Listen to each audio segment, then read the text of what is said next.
So baby don't have no clothes.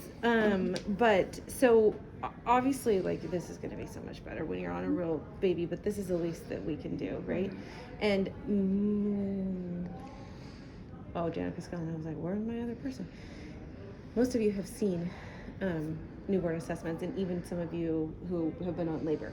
So I have walked through newborn assessments with most of you, not you, because you had a pretty thorough nurse, and but I will do that when you guys are up here too, if you need to. Okay, so I start with the head. So usually, you know, in real life, it's going to be a little bit different. Baby is you're not going to want to get them to be too fussy.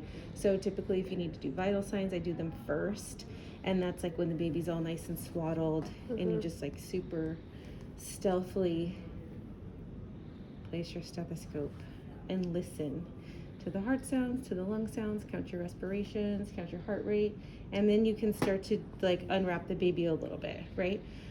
So a lot of the time, this doesn't have to take too long. People can get a lot of stuff done pretty quickly just visually. But I unwrap the baby just a little so I can see the front of them. And then I always just start with my gloved hands. I just start with the head, and I'm feeling back here for the posterior fontanelle. And then I come up here to feel the anterior fontanelle. And you'll find it right about this area here. And you want to make sure that it's nice and flat. It has a little bit of a dip, but it's not too bulgy. It's not too sunken in.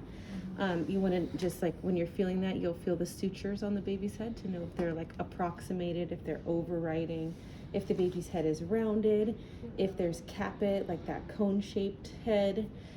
If there's a hematoma, you'll see, you just kind of look at the baby's head, like, is there any bruising? And then, you know, kind of like that. And then at that time, you're looking at the eyes. You want to make sure that you, the baby's corner of the eyes line up with their ears, right? If they're low set, if the ears are low set, then that's more of a sign of what? Down syndrome, yeah. So you'll be like, I'm not sure, you know, let the doctor know.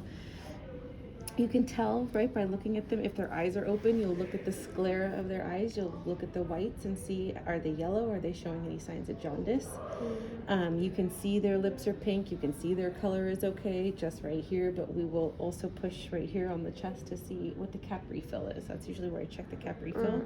And then I come down here, and I'm always gonna just really get under their necks are like, they have no neck, right? So you have to get under there, and you're gonna feel their clavicles to feel if there's any fractures or if they're broke, because they can have a broken bone without knowing, and it feels like crunchy, like bubble wrap kind of if it's broken.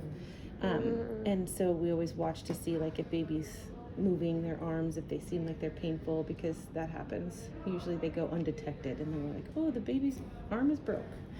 What do you guys do in that case? You don't cast the baby, do you? No, and I don't really know how the ped follows up. Yeah, because even for adults, they don't do anything. But it's unless just like, serious. yeah, like keeping an eye on it and like some kind of follow-up postpartum, but I don't know. Okay. Yeah, it just depends How on if they often. displace or not displace. Yeah, it's usually, just like a fracture, but, and then you'll see there'll be the umbilical cord here. It will likely be clamped.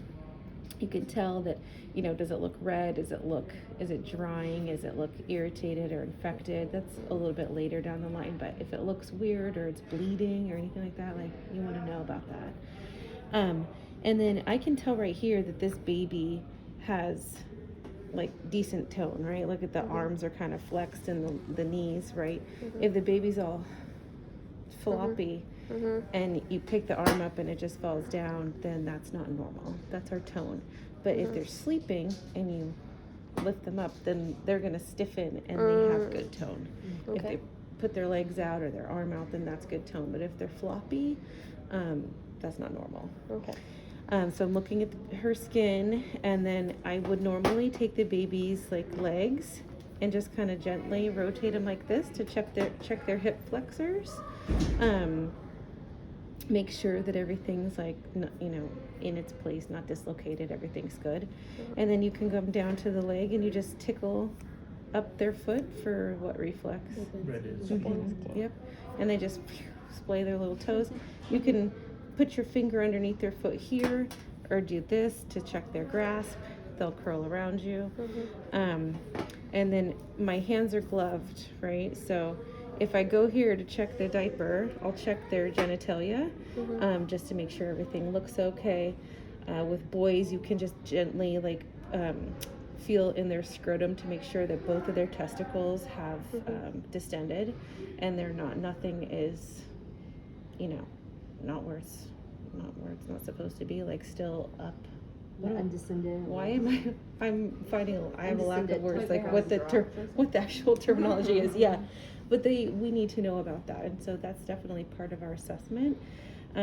With girls, they might have some swelling, they might have a little bit of discharge, which is normal. It's all from hormones, and so you want to, at this time, I usually am educating the patients as I'm talking about it, educating the parents, like, you know, you don't need to wipe away any discharge, that's normal, or they have vernix.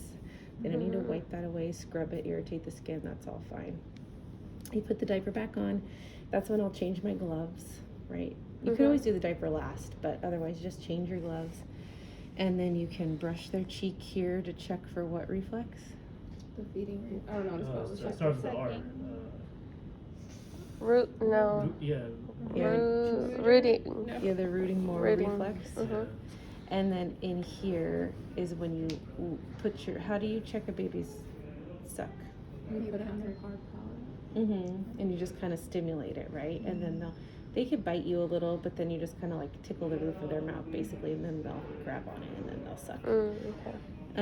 And so all that looks okay. So I just kind of I hold babies here. And so the thing is like, right, you could just imagine there's like swaddle all around them. I'm not leaving a baby fully exposed like this because they're going to get cold. Yeah. So that's super important, especially when you're first doing it. Like, you can take your time and be really, thorough, but we don't want to like just leave babies out. Plus, they're like get their startle reflex going. They'll start crying. Like, you can't just do this with a baby. But you can take your time if you do it right, and like, kind of keep them secure. Like, make sure you kind of wrap the blanket when you're done with a certain area, right, so that they feel like they're comfortable and their arms are snuggled in. And then when I turn the baby, I just hold them, like, they put their like little jaw in between, like almost that C shape, like if we were going to be doing like a bag mask or something. Hold it here to support them, and I flip them over like this, and I'm looking at their spine, make sure it's symmetrical, like it's nice and straight. And do they have any Mongolian spots? Do they have a little sacral dimple here on their booty? And then the way we know that their little anus is patent is because they've pooped. We don't have to do anything like to check that. So we do that when the diaper's off, right? Well, I'll have the diaper back on, and then I flip them like this, and I pull it down, and then I pull it back up, because you don't want their diaper off like on your arm, like pee, poop, whatever. But that's my practice. And then I swaddle them back up. That's it. What's like the best way to listen to a baby's heart? Because like my problem was it would be too fast for me to count. So, and then the baby would cry and I would lose it. Yeah. So like Just practice. practice. You just have to practice. It's super fast, and you know what it like should be. And I just honestly listen, like, you're gonna want to listen for 30 to 60 seconds, but I listen for 6 seconds, because over time, like, That's I what just I heard, know what I'm doing, but not for respirations. I listen longer, but and watch a baby longer. But you just kind of like, I like bob my head a little. Like, Yeah. I'm doing This my was baby. when I watched. I was like, Yeah, same. Then I would look